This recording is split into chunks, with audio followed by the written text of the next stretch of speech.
좋으신 하나님 감사합니다. 이 귀한 순복음재단의 대저동 순복음교회 불러주시고 하나님 온전히 하나님 말씀을 대언합니다. 전하는 종의 입술을 주장하여 주시고 말씀을 듣는 성도님들 심령으로 옥토를 읽어 주시사 말씀을 듣고 지켜 행할 때 100배, 60배, 30배의 결실이 있게 하여 주옵소서. 하나님 특별히 이 교회를 향하신 하나님의 마지막 때의 뜻이 이루어지게 하여 주시고 하나님 철저히 말씀에 순종함으로 주님께 영광 올려드리는 귀한 교회가 되게 하여 주옵소서. 예수님 이름으로 기도합니다. 아멘. 할렐루야. 우리 한번 따라하겠습니다. 힘들수록 더 기도합시다. 자, 이러한 제목으로 하나님 말씀을 증거하도록 하겠습니다. 저는 2010년 5월 1일 날 상파울로로 파송이 됐어요. 그래서 만 9년 동안 거기 있는데 아이가 셋을 갔는데 초등학교 5학년짜리 아들이 이제 대학교도 들어가고 그리고 또 아이들이 잘 거기 정착해서 잘하고 있습니다. 브라질이 처음 갔더니 그쪽 권사님 나이 드신 권사님들이 그러시더라고요. 목사님 여기는 공기도 좋고 과일도 잘 나오고 날씨도 좋고 근데 강도가 많아요 그러시더라고요. 강도. 근데 살기 좋아요 그러시더라고요. 그것을 제가 이해하는데 2년 걸렸습니다. 아니 강도가 많은데 왜 살기가 좋지? 한 2년쯤 지나니까 강도는 강도고 사는 건 사는 거고 이게 이분화돼서 나중에 적응이 되더라는 것입니다. 올해 2월이었어요. 2월에 우리 딸이 친구 생일 파티가 있다 그래서 데려다 주고 이렇게 왔는데 저녁 때 데리러 오라고 연락이 와서 집사람이랑 저랑 진짜 늦은 시간에 차를 타고 그 집 앞으로 갔더니 강도가 왔어요. 강도가. 저 9년 만에 처음 강도를 만났는데 오토바이 2대를 타고 앞에는 둘 다 운전을 하고 뒤에 총을 든 강도 둘이 내려가지고 한 명은 저쪽으로 한 명은 집사람 쪽으로 왔어요. 근데 참 제가 그 얘기를 많이 들었거든요. 태권도 9단, 검도 1단, 유도 5단, 합기도 3단이 필요 없대요. 총알이 더 빠르니까. 그러니까 총이 번쩍하면서 총을 대니까 자동으로 제가 이렇게 쭉 내렸습니다. 이걸 내렸더니 이제 그때부터 그러니까 거기서 걔가 교육받은 게 뭐냐면 다 주라는 거예요. 지갑도 주고 차도 뺏어가면 차도 주고 핸드폰도 당연히 주고. 근데 그 사람이 와서 이렇게 집사람은 막 소리 지르고요. 막 소리 지르고 저는 막 경황이 없는 상태였어요. 그런 상태에서 다 뺏길 각오를 하고 막 기도하고 있는데 강도가 막 뒤지다가 갑자기 멈추는 거예요. 뒤지다가. 그래서 약간 불안하고 놀란 표정으로 지면서 오토바이를 타고 주랭랑을 치는 거예요. 야, 이상하다. 왜 강도들이 내가 알기로는 강도들이 이렇지 않은데 하고 옆에 그 브라질의 그 경비원들이 난 총 들고 나와서 응사하려고 한 줄 알았더니 아무도 없는 거예요. 그래서 아이를 잘 태우고 그날 집에 왔는데 제가 하나님 주신 마음이 주의 천군 천사를 보내주셔서 보호하신 것 같아요. 할렐루야. 엘리사 선지자의 종 게하시가 눈을 열어서 주의 천군 천사를 보게 했듯이 보게 하신 것 같아요. 저희가 매일 겟세마네 기도를 할 때 하나님이 기도시켰던 내용 중에 하나가 뭐냐면 맨 마지막에 하나님 성도님들의 사업장, 가정, 차량, 발걸음 모든 것에 예수님의 보혈로 덮어주시사 주의 천군 천사로 지켜주시사 강도, 절도, 부도, 교통사고, 사건 사고를 제하여 달라고 절대 만나지 않게 해달라고 기도를 했는데 그 기도가 저에게 응답이 된 것입니다. 아멘. 그래서 여러분 알아야 됩니다. 기도는요 반드시 짜이게 되어 있습니다. 그리고 반드시 하나님이 기도를 들으시고 우리에게 가장 필요할 때 그 기도를 들어주시고 응답해 주신다는 사실이 있다는 것입니다. 역대상 4장에 보면요 야베스라는 사람이 등장을 합니다. 그래서 야베스의 이름은 슬픔이라는 뜻이에요.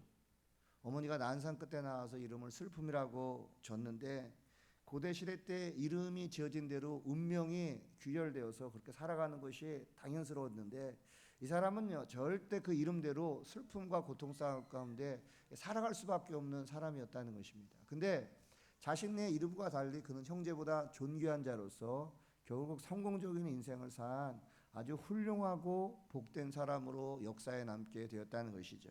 그래서 여러분 힘들고 고통스러운 운명을 가진 야베스가 이름과 달리 그 그 운명이 바뀐 근본적인 비결은요, 기도했기 때문이라는 것입니다. 할렐루야.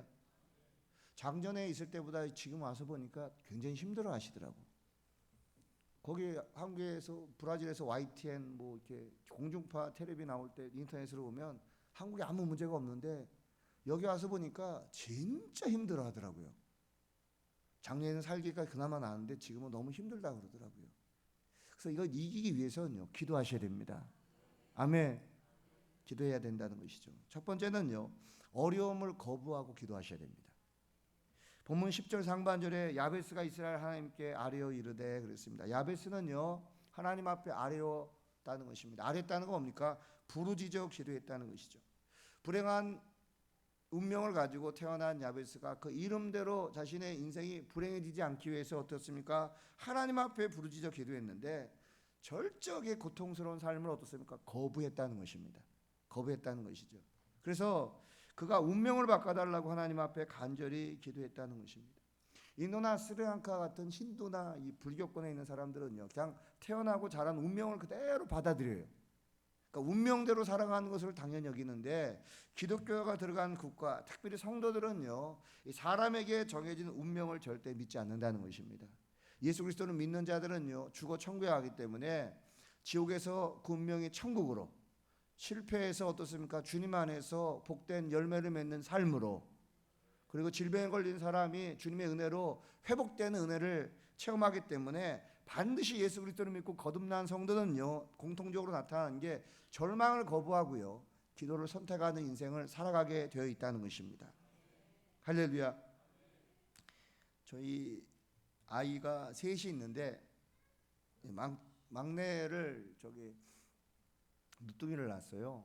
누뚱이를 낳았는데 집사람이 아이를 낳기 직전에 꿈을 2번 꿨어요. 아이를 낳는데 막 머리가 크고 흉측한 아이가 하나 나오더래요. 이상하다 했더니 2번째에 나타났는데, 그때 보람의 대방동에 있는 보람의 병원에 저희가 다녔는데 그 의사가 집사람한테, 여자 의사인데 그러더래요. 당신은 반드시 죽는다라고 꿈에 얘기하더래요. 얼마나 꿈이 불길합니까? 저희는 보일러도 없고 하나님께 계속 기도하는 가운데 출산 3주 남겨놓고 보람의 병원 가서 이렇게 초음파 검사를 하는데 그때 아이 심장이 이상하다는 게 드러났어요.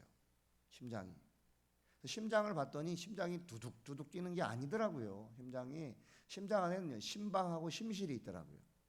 그러니까 심방에서 두둑 뛰면 심실에서 두둑 뛰어요. 그러니까 두둑 뛰니까 뱃속에 있는 신생아는요, 보통 1분에 100회에서 120개 심장이 맥박이 뛰는데 우리 아이는 40회 뛴다 그러더라고요. 그러니까 3주 동안 아이를 낳지 않으면 뱃속에서 큰일이 날 수 있다. 그래서 제왕절개를 해서 아이를 수술해야 된다는 것입니다. 그러니까 보람의 병원에서는 그 기계가 없으니까 추천서를 써줘요. 나중에 봤더니 보람의 병원하고 서울대학병원이랑 자매결연이 돼 있더라고요. 그래서 이렇게 수술할 수 있도록 소견서를 써서 그걸 들고 바로 서울대학병원 가서 5시간 동안 이 아이를 검사해 봤더니 똑같은 증상이 있어가지고 수술을 해야 된다 그랬습니다. 그래서 수술하려고 했더니 얼마 있다가 또 수술을 하려고 하는 그 심장 전문의가 와더니 수술할 수가 없대요. 왜 그러냐 그랬더니 서울대 신생아 중환자실이 꽉 찼대, 사람이. 신생아들이 진짜 태어나자마자 아픈 애들이 그렇게 많은지 몰랐어요, 저는. 꽉 차가지고 태어나는 게 중요한 게 아니라 애를 제왕절개해서 애들을 태어나게 하는 건 중요한지, 그것보다 중환자실에 들어가야지만 애가 살아나니까 할 수가 없다는 것이죠. 그래서 현대 아산병원에 소견서를 써줄 테니까 거기를 가라 그러더라고요. 그래서 제가 싫다 그랬습니다.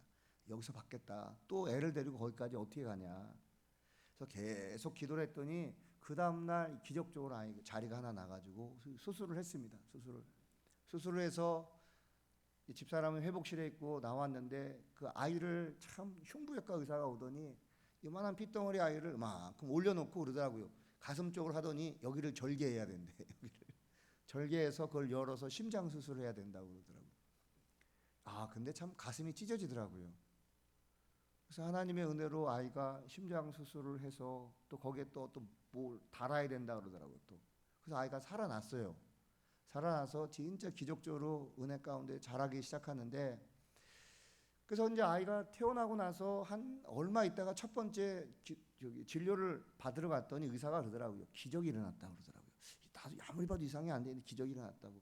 그래서 저희는 심장 수술해서 나왔으니까 기적이죠 그랬더니 그게 아니라는 거예요. 근데 그 전에 저희 교구 식구들 저희 집 계속 기도를 했어요. 심장을 놓고. 근데 봤더니 그 의사는 심장이 아니라 이미 뇌 안에 바이러스가 들어왔다는 것입니다. 바이러스가 들어왔는데 이상하게 흔적만 남고 사라졌다는 거예요. 그래서 이 아이는 심장이 문제가 아니라 심장이 나쁘던 고치던 받던 평생 뇌성마비로 장애인으로 살아갈 아이인데 그 바이러스가 사라졌다는 것입니다. 할렐루야. 자, 하나님께 영광의 박수 올려드리겠습니다. 우리가 심장을 놓고 기도했거든요. 근데 하나님은요, 심장뿐만 아니라 그 아이의 뇌에 올라간 바이러스도 제거해 주셨다는 것입니다. 그래서 여러분, 예레미야 33장 3절 말씀이 딱 맞는 거예요. 너는 내게 부르짖으라. 내가 내게 응답하겠고 내가 알지 못하는 크고 비밀한 일을 내게 보이리라. 할렐루야. 우리가 환경과 삶을 놓고 부르짖어 기도하면요, 하나님은 내가 기도하지 않은 큰 일, 비밀한 일까지도 하나님이 알려주시고 해결해 주시는 분이 우리가 믿는 하나님이라는 것입니다. 그러니까 기도를 하면요, 반드시 환경이 바뀌게 되어 있고요, 운명이 변화되게 되어 있다는 것입니다.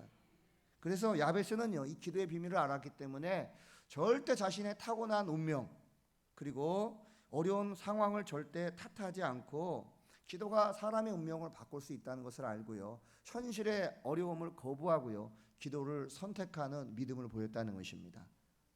제가 이 신방을 다녀보면 문제가 없는 분이 한 분도 안 계세요. 그러니까 소천에서 무덤에 묻히기 전까지는 다 있어요. 돈은 많은데 몸이 아픈 분이 있어요. 돈은 많고 몸도 안 아프고 생활이 여유로운데 자식이 속을 썩여. 자식이 큰 왕가시의 십자가야, 십자가. 자식. 그 자식도 잘하고 뭐 집안도 평안한데 어떤 사람은 그렇게 가난해요. 가난해. 어떤 분은 그걸 가르쳤는데 집안이 예수를 안 믿어요. 그러니까 어떤 분은 뭐 다 갖췄는데 암이야. 그러니까 뭡니까? 하나님이 다 주시잖아요.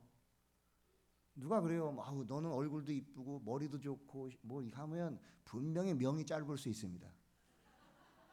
하나님이 다 주지 않습니다. 한번 따라 있습니다. 현실에 만족하고 감사해야 됩니다. 할렐루야. 야베스는요, 진짜 어떤 기도를 했냐면요, 현실적으로 하나님 앞에 기도했다는 것입니다. 10절 중반절에 주께서 내게 복을 주시려거든 나의 지역을 넓히시고 주의 손으로 나를 도우사 나로 환난을 벗어나 내게 근심이 없게 하옵소서 그랬습니다. 야베스는 이름과 같이 그 삶이 진짜 순탄하지 못했어요. 그래서 그 운명을 바꾸려고 절대 이름을 개명하지 않고 어떻습니까? 기도했다는 것이죠. 근데 기도를 했는데 어떻게 했습니까? 복을 달라고 하나님께 기도했어요. 10절 상반절에 주께서 내게 복을 주시려거든. 이건요, 뭡니까? 복을 주셔도 되고 안 주되고 아니라 반드시 주셔야 된다는 것이죠. 뭡니까? 내 어려운 상황 가운데 하나님이 은혜를 달라는 것입니다. 할렐루야.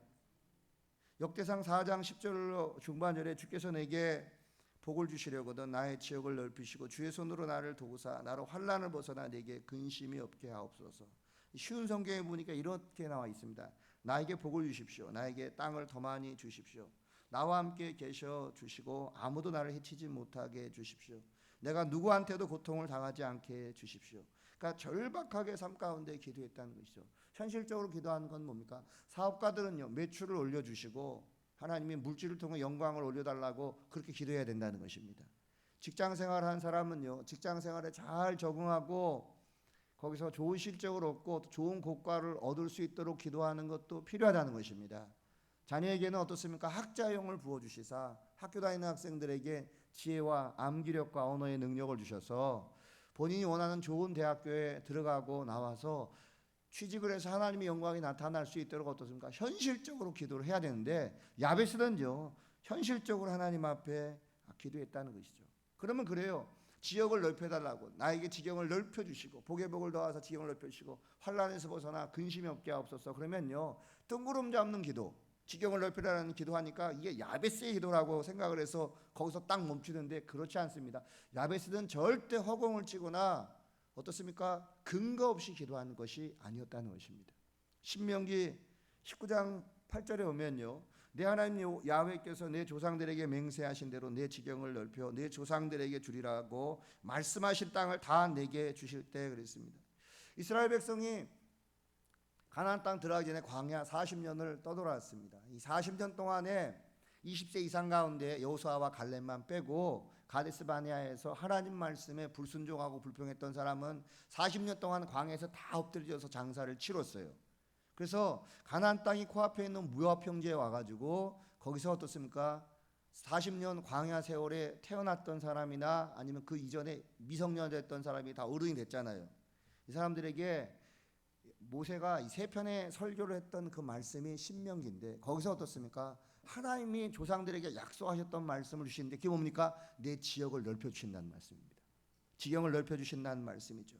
그래서 내 지경을 넓혀 조상들에게 약속한 땅을 다 내게 주신다는 말씀을 주셨는데 이 약속의 말씀을 받고 이스라엘 백성은 요단을 건너 가나안 땅에 들어갔다는 것입니다. 근데 실질적으로 이스라엘 12지파 사람들은요, 하나님의 은혜로 땅을 분배받았음에도 불구하고 어떻습니까? 가나안 땅을 모두 정복하지 못하고 심지어 어떤 지역은 가나안 족속들에게 지배를 당하다가 그 어려움 가운데 사사시대를 맞이하게 되었어요. 근데 그 시점에 어떻습니까? 하나님의 은혜로 야베스가 태어나게 되었다는 것입니다. 야베스는 유다지파 사람이었어요. 근데 유다지파 사람들도 정통 유대인이 아니라 겐 족속이라고 하는 이방인들이 유다의 허위비대에 들어와서 거기에 있었기 때문에 절대 정통 유대인이 아니라 이방인 출신의 유다지파 사람이었다는 것이죠. 근데 야베스가 어떻습니까? 유다지파가 분배받은 땅을 놓고 어떻습니까? 말씀의 근거에서 하나님 앞에 기도했다는 것이죠. 그 말씀이 신명기 19장 8절인데 다시 말씀드리겠습니다. 내 하나님 여호와께서 내 조상들에게 맹세하신 대로 내 지경을 넓혀 내 조상들에게 주리라고 말씀하신 땅을 다 내게 주실 때, 할렐루야. 이스라엘의 지경을 넓혀 주시겠다는 말씀의 근거에서 하나님 앞에 기도했다는 것입니다. 여러분, 기도는 필요하지만 항상 말씀이 원동력이 돼야 됩니다. 기도를 깊이 있고 오래 하고 은혜롭게 하는 방법을 알려드릴게요. 아침에 일어나면 기도를 하지 마십시오. 먼저 말씀을 피십시오. 그리고 말씀을 피면서 그걸 읽어요. 읽으면서 나에게 주신 말씀이 분명히 주십니다. 그 말씀을 잡으시기 바랍니다. 그 말씀을 묵상을 한 다음에 기도하면요, 말씀을 통해서 하나님이 기도를 주시고 하루의 삶에 기도를 주시고 기도의 분량이 이룰 수 있도록 기도를 오래도록 하시고요, 기도의 깊이를 주시고 부르짖어 기도하고 방언으로 기도하고 영으로 마음으로 기도할 수 있도록 모든 것을 주시는데, 그게 하나님 말씀의 기반이 될 때 우리 기도가 깊어지고요, 성령의 음성을 들을 수가 있다는 것입니다. 근데 신명기 19장 8절에 말씀의 근거에서 야베스가 하나님 앞에 기도했는데 한 번, 두 번 기도하고 만 것이 아니라 평생 기도했어요. 언제요? 응답이 올 때까지 기도했다는 것이죠. 마침내 야베스는요, 수많은 지파들이 얻지 못했던 땅의 기업을 얻을 수 있었고 기도를 통해 그 운명과 삶이 바뀌게 되었다는 것입니다. 저에게 정범식 안수 집사님이라는 분이 계세요. 이분이 이민을 가서 사는데 한번 간증을 하는데 그러더라고. 목사님, 내 교회 나와서 봉사도 하고 헌신도 하고 그러는데 너무 돈을 못 벌었습니다 그러더라고요.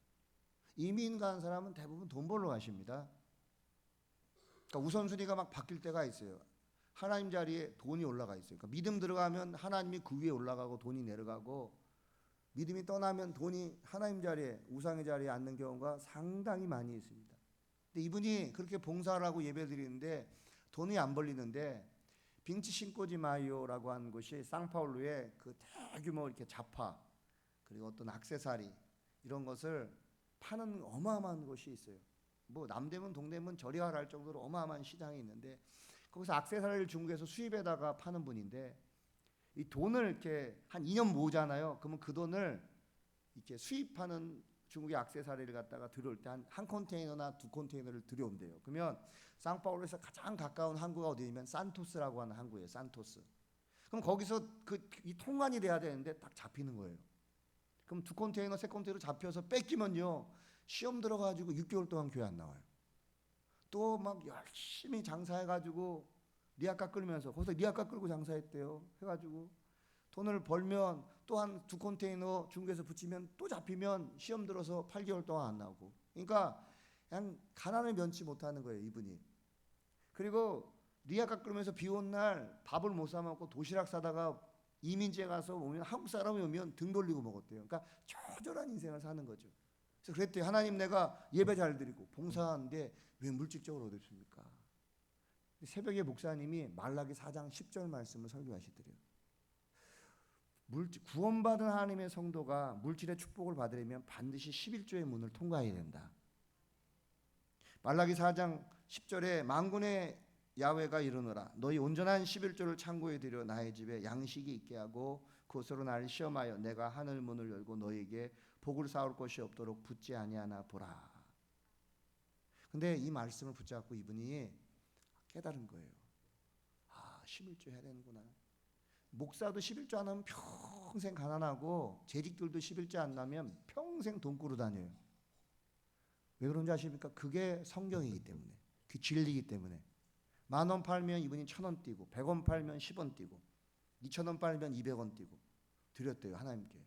근데 그 다음부터 그 통관하려고 이 컨테이너가 오면요 지금까지도 안 잡힌대요. 할렐루야. 그리고 사업의 지경을 얼마나 넓혀주셨는지 지방에 건물도 사게 하고 그것을 접어서 뷰티 사업할 수 있도록 하나님이 지경을 넓혀주시고 하나님이 축복을 주시는데 저한테 그래요. 목사님 어떤 일이 있어도 강단에서 11조 하라고 강조하십시오. 할렐루야. 반드시 강조하래요. 왠지 아십니까? 내가 그 사람입니다. 그러다 내가 그 사람입니다. 제가 여의도에 있을 때 영등포대교구에 있을 때 신빙 전도사 때 성도들이랑 좋은 관계를 맺으려고 말씀을 가려서 전했어요. 그러니까 약간 애매한 건 전에 안 전하고 11조 하라 이런 설교 안 했는데 하루는 조장 출신인지 구역장 출신인지 목소리도 남성 티가 여자 전사님이 나를 부르더니 윤 전사님 이리 와봐요 그러더라고요. 그래서 이거 설교합니까? 안 하는데요. 왜 안 가르치냐 그러더라고요. 성도들을 안 가르치니까 성도들이 복을 못 받는다 그러더라고요. 여러분 우리가 하나님 앞에 영광 돌리고 헌신하는 모든 것들은요 하나님이 보고 계십니다. 아멘. 그러니까 어떠한 일이 있어도 하나님이 주시는 환경 가운데 말씀에 순종하고 그 말씀을 붙잡고 살아갈 때 하나님 우리에게 반드시 축복을 주신다는 것입니다. 할렐루야.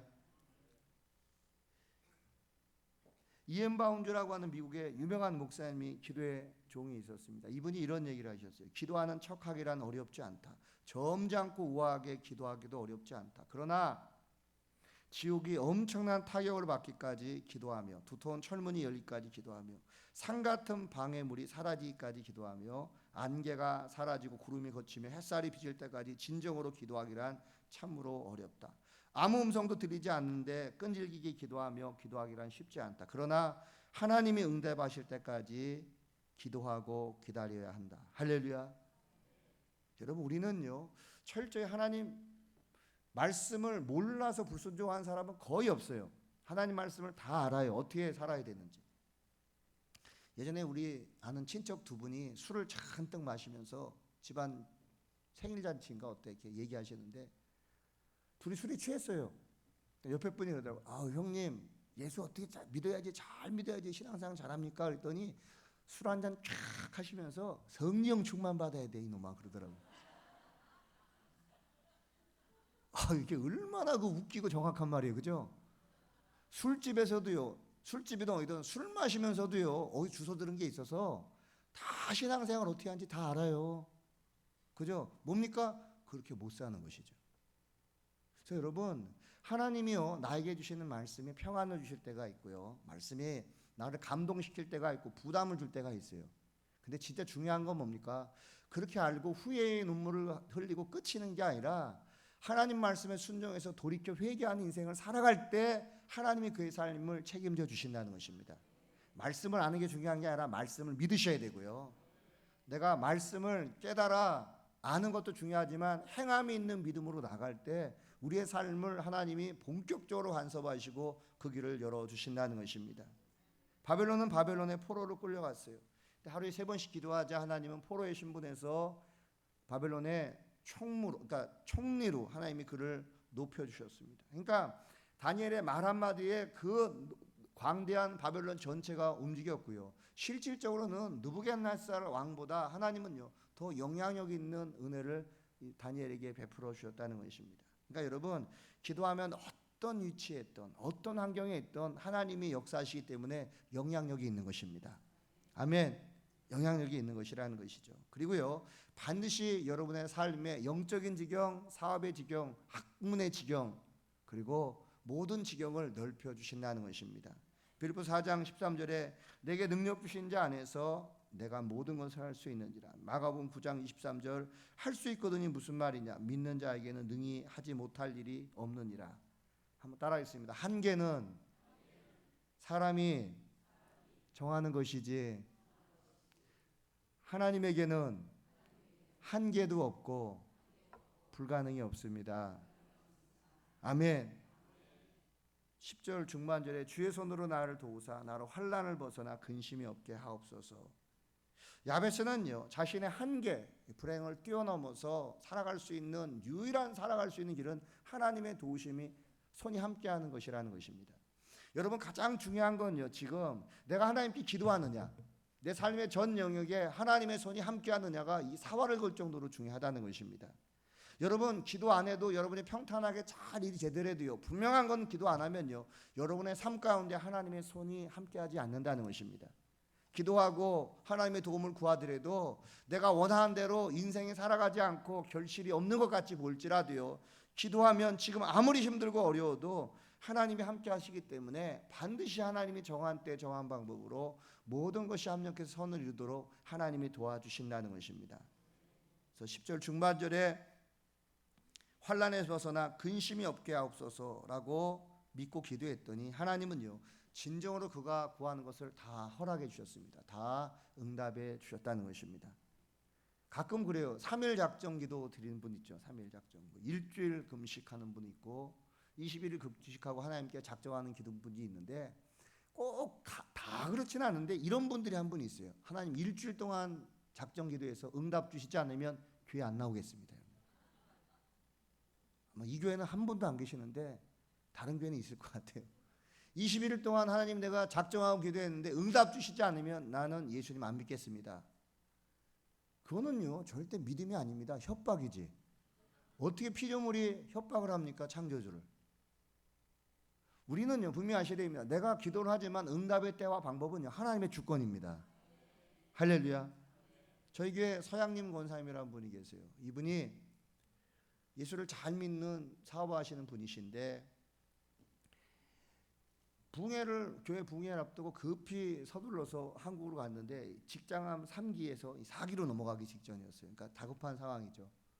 브라질에서 발견이 되니까 아들이 급히 서울에 있는 병원에 예약을 해서 그 병원으로 보내서 8개월인가 10개월 동안 수술을 받고요. 항암 치료를 받고 무사히 오게 되었어요. 전 교인이 그분을 놓고 기도했습니다. 왔는데 저한테 울면서 얘기하더라고요. 목사님, 내가 암 걸려서 한국에 갔다 왔는데 아무래도 하나님 보낸 것 같습니다. 그러더라고요. 무슨 소린가 했어요. 암이 걸려서 한국에 보낸 것 같다. 그랬더니 무슨 말이냐 그랬더니 본인이 한 8개월 동안 그 입원 중이었는데 중간쯤에 자기 밑에 여동생이 예수를 안 믿고 자식이 둘이 있고 집안이 안정적으로 남편이랑 사는데 예수를 안 믿는 것 때문에 브라질에서 기도를 많이 하고 걱정을 했답니다. 근데 이 동생이 자신의 병수발을 들다가요 암이 발견이 됐어요. 혈액암이. 그래서 의사가 한 달 동안밖에 못 산다고 사형선고를 내렸어요. 그러니까 그 한 달 동안밖에 살지 못하니까 자신은 그 항암 치료 받으면서 자신의 동생을 또 수발들로 몸을 비척거리면서 가서 복음을 증거했대요. 여러분, 이 땅의 삶이 영원한 게 아니다. 어차피 나도 암 치료 받더라도 난 죽으면 죽는데 너나 나나 어차피 죽을 때다. 그렇지만 나는 죽으면 천국 가지만 넌 지옥 간다. 예수 꼭 믿어야 된다. 그래서 복음을 증거해가지고 그 여동생이 예수님을 영접하고 소천을 하셨답니다. 그래서 눈물의 장례식을 치르고 왔는데 그러더라고요.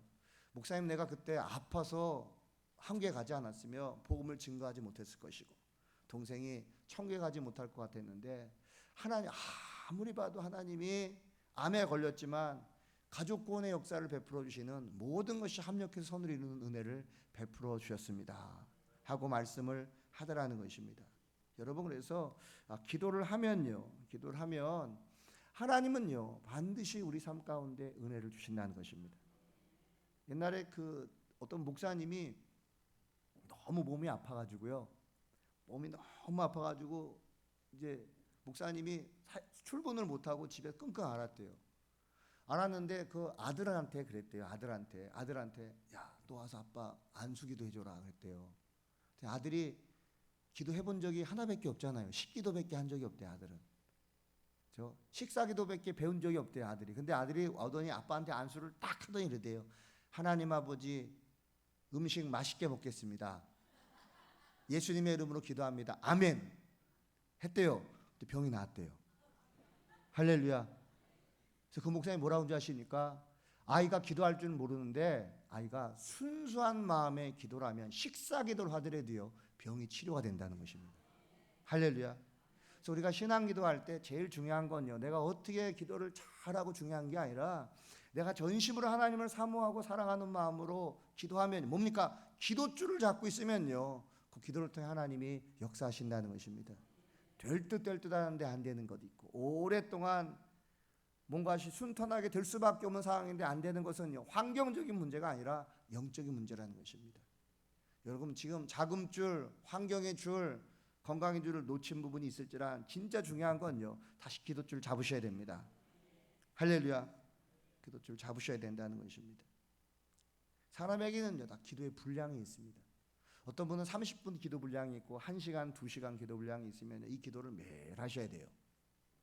매일 하셔야 돼요. 마귀는요 미모, 권력, 힘, 지혜, 돈이 있어요. 근데 마귀는 사랑 빼고 다 있습니다. 우리가 기도를 하는데 기도 분량을 채우고 1시간 분량, 2시간 분량이면요 마귀는 그걸 기다립니다. 1년, 3년, 5년, 7년 계속 기다려요. 언제까지요? 기도를 아예 안 할 때까지, 기도를 줄일 때까지 멈춰요. 그러고 나서 우리가 기도를 줄이거나 멈추면요 우리의 가장 연약한 아킬레스건을 집중적으로 공격해 와요. 그러니까 교회 잘 나가는 집사님이 막 혈기를 갑자기 부리는 거야. 막 집안 가산 다 때려 부시고, 그리고 아내한테 그렇게 잘하시는 분이 어느 날 바람이 났어요. 그리고 어떤 분은 도저히 옛날에 그런 분이 아닌데 너무 이상한 쪽으로 간 분들이 있죠. 그게요 틀림없이 보십시오. 기도 잘하다가 기도줄 놓치잖아요. 우리가 감당하지 못할 아킬레스건을 뚫고 들어오기 때문에 진짜 중요한 건요 기도를요 멈추면 안 된다는 것입니다. 그래서 여러분 막 장례가 났다든지 어디 여행을 갔다든지 하면요 어떤 일이 있어도 밥을 굶으시더라도 기도 시간하고요 기도 분량은요 반드시 채우셔야 됩니다. 아멘. 채우셔야 된다는 것이죠.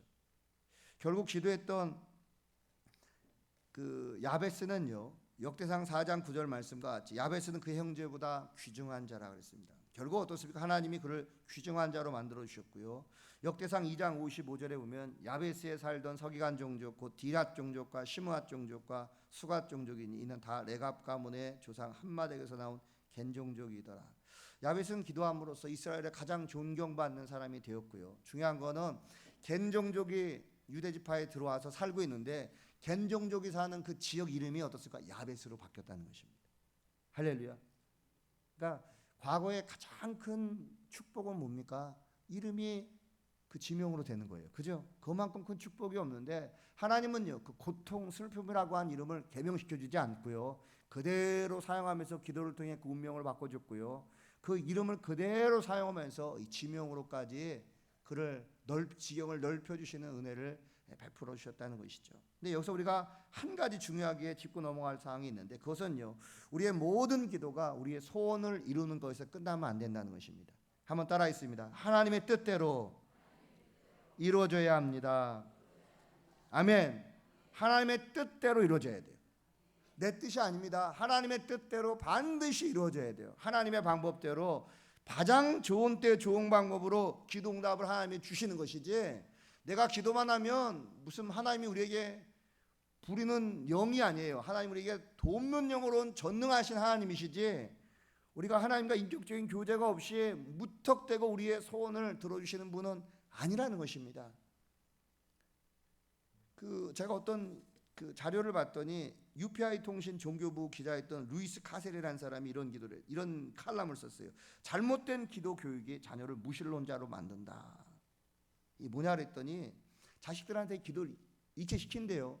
야 무엇이든지 기도하면 하나님이 응답을 준다. 그럼 애들이 기도를 한대요. 그죠? 하나님 하여튼 하나님이 뭔가 빠졌어. 무엇이 네가 원하는 걸 기도하면 준다 그랬어요. 그러면 아이가 막 자전거 달라고 기도하면 엄마가 그 얘기를 듣고 자전거를 사준대요. 자전거를 사준대요. 그러면 아이가요 어떻게 하냐면요, 아 기도만 하면 이게 나오는구나 하면 그 다음부터 다른 기도를 하면 또 사다 준대요. 근데 이제 나이가 들면 커지잖아요. 차, 집, 보석, 그 부모가 감당을 못하죠. 그러면 아이가요 믿음이 없는 상태 내에서 소원대로 이루어지는 것만 익숙한 아이들은요, 그때 어떻게 하냐면요, 하나님이 자신의 기도를 응답해 주지 않는다고 생각을 해서 분노를 해서 더 이상 하나님이 계시지 않는다고 생각을 하고 하나님을 떠난 아이들이 통계적으로 굉장히 많다는 것이죠. 뭡니까? 절대 그런 기도를 시키면 안 된다는 것입니다. 기도는요 하나님이 주시는 것입니다. 할렐루야. 따라했습니다. 기도는 성령님의 인도하심에 따라 하고, 따라했습니다. 예수님의 이름으로 하나님께 하는 것입니다. 아멘. 하는 것이라는 것이죠. 그래서 여러분, 기도는요 절대로 내가 시간을 정하거나 내가 원하는 방법을 짜놓고 그렇게 몰아가면 안 된다는 것입니다. 제가 처음 교회를 갔을 때 성전 건축 중이었어요. 성전 건축 중이었는데 가서 보니까 기가 막히더라고요. 기가 막혀요. 제가 여의도에 있을 때도 기도초를 건립하는데 거기 가니까 또 기도초 건립하는 것 때문에 또 하고, 여기 왔더니 또 성전 건축하는 데 왔어요. 야, 여기 와서 어떻게 해야 되나 하고, 그래서 저는 기도를 하면 우리 옛날 성전 있잖아요. 새 성전 짓고 있으니까 구성전이 팔릴 줄 알고 하나님 앞에 기도를 했어요. 100일 작정 기도를 했어요. 그러면 팔릴 줄 알고 100일 작정 기도를 새벽 특세를 했는데 안 팔리는 거예요. 전교인이 또 40일 특별 새벽 기도를 했는데 안 팔리는 거예요. 그래서 그 해에 또 100일을 했습니다. 100일 특별 기도를 했어요. 근데 안 팔리는 거예요. 그러니까 1년 365일 가운데 240일을 특별 새벽 기도했어요. 성전 건축 마무리를 놓고. 그러니까 이게 팔려야지만 그 돈으로 어떻습니까? 빚도 갚고 건축비도 많은 부장을 충당하고 마무리 공사를 해야 되는데 그러니까 갑자기 불황이 왔으니 얼마나 자금줄이 힘듭니까? 그러니까 주일날 이렇게 헌금이 나오면 화요일날 다 쓰는 거예요. 공과금 내는 거 빼고 싹 쓰는 거예요. 그러니까 3주만 밀리면 교회가 부도가 나요. 3주만 밀리면. 그러니까 이게 이러다가 이래서 목사님들이 성전 건축하다가 성전 짓고 나서 성전보다 청전에 못 들어가고 천국에 가는 분이 계시다 그러더라고요. 속을 끓이다 못해서 천국 가신 분도 계시대요. 그러니까 제가 여기 나오면 선배 목사님들이에요. 윤 목사 성전 질 때 거리를 두라 그러더라고요. 거리를. 너무 마음을 둬도 안 되고 멀리도 안 되고 항상 거리를 줘야지, 안 그러면 큰일 난다고 그때 그러셨어요. 그래서 결국은 그게 팔리지 않았는데 어떤 일이 벌어졌냐, 성도들이 옥합을 깨기 시작했습니다. 성도들이 자기 집안에 모아둔 돈 있잖아요. 막 기도를 막 했더니 막 감춰둔 돈, 숨겨둔 돈, 꼽을 쳐둔 돈, 하여튼 나오기 시작해서 이걸 다 제단에 쌓아서 성전을 지었어요. 할렐루야. 성전을 짓고 나서 구성전이 안 팔리는 거예요. 계속. 그래서 이걸 완공 서류를 해서 시청에 집어넣고 했더니 구성전이 팔리지 않았다고 새 성전으로 옮기면 안 된다고 교인들이 반대한 분들이 계시는 거예요. 하도 반대를 하니까 어떻게 진퇴양난에 빠졌어요. 그래서 교회가 회의 끝에 결국은 목요일 날 교회학교 건물을 집기류로 옮기고 그 다음에 옮기는 걸로 해서 이사를 하게 되는데 반대를 너무 하시는 거예요. 너무 극렬하게 반대하시니까 너무 마음이 아픈 거예요. 몇몇 분이. 근데 신기한 게 목요일 날 이사하고 금요일 날 그걸 사겠다는 업자가 나왔어요. 뭡니까? 서류까지 다 가져와서 기적처럼. 그래가지고 그것을 그 주일날 첫 주일 예배를 새 성전에 들어가서 예배를 드리면서요, 그걸 재직회를 통해서 그걸 팔기로 다 결정을 했습니다.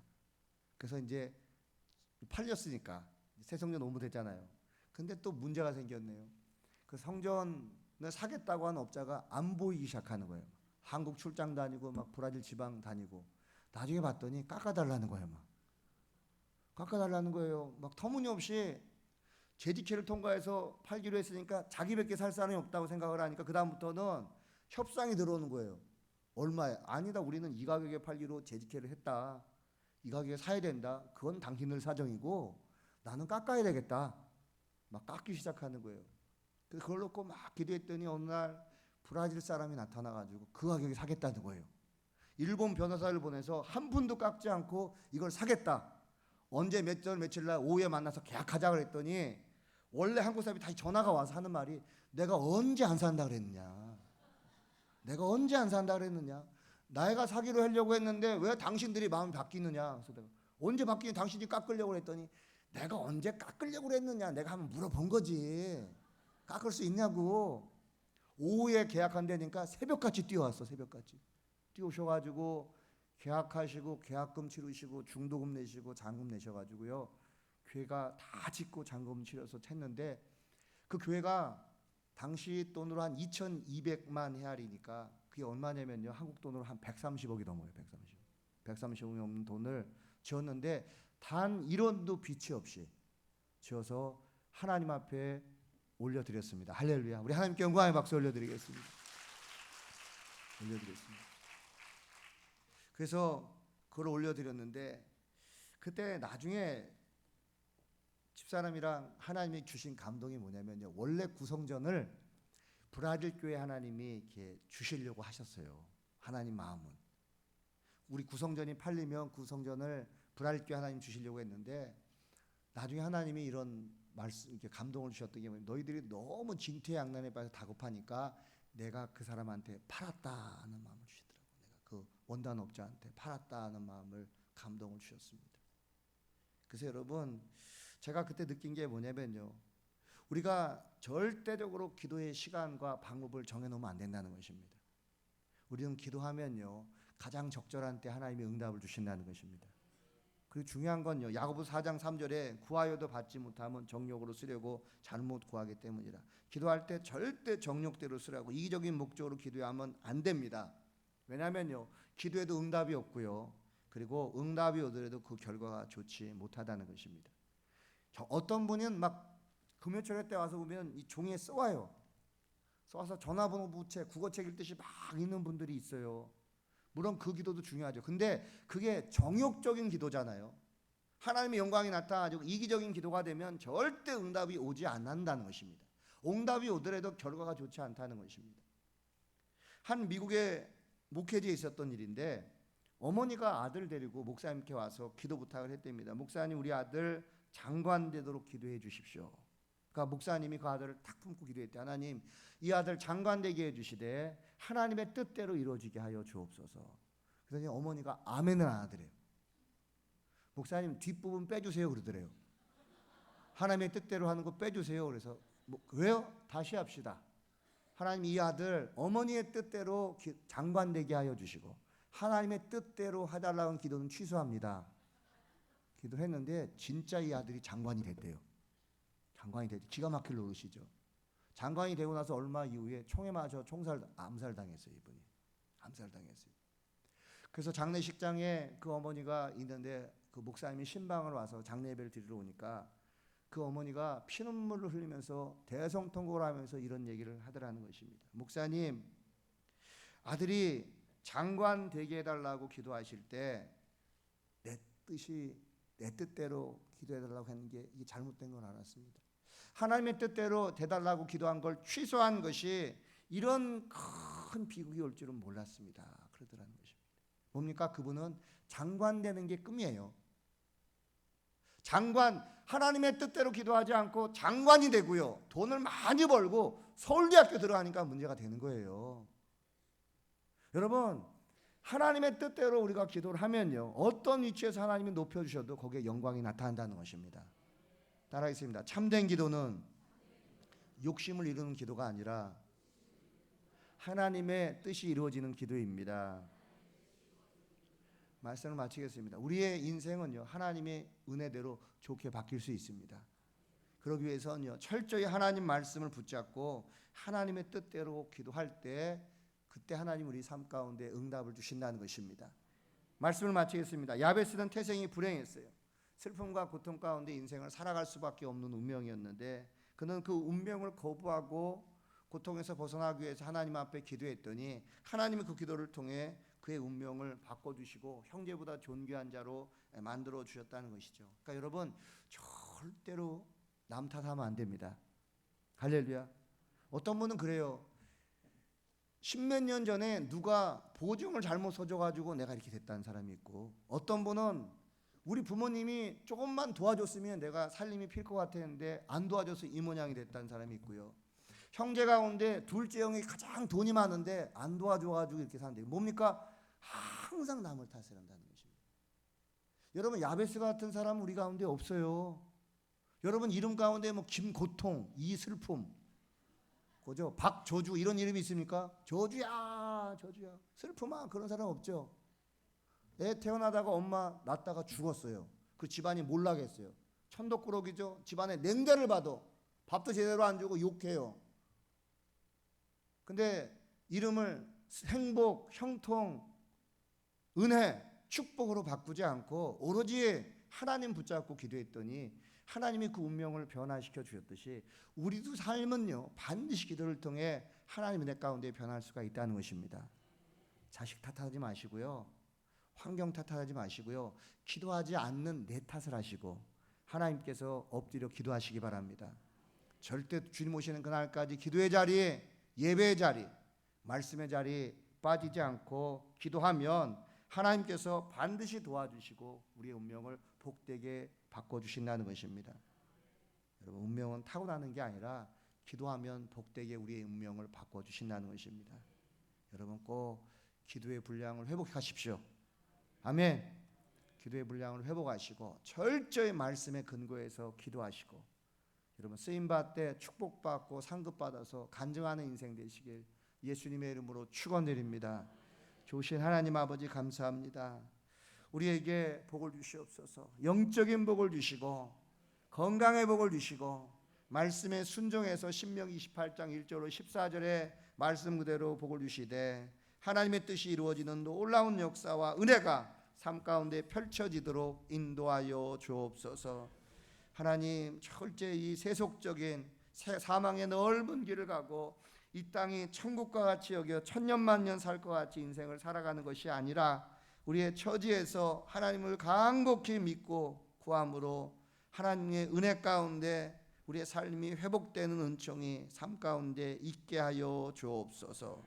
감사드렸고 예수님 이름으로 기도합니다. 아멘. 할렐루야. 우리 하나님께 영광의 박수 올려드리겠습니다.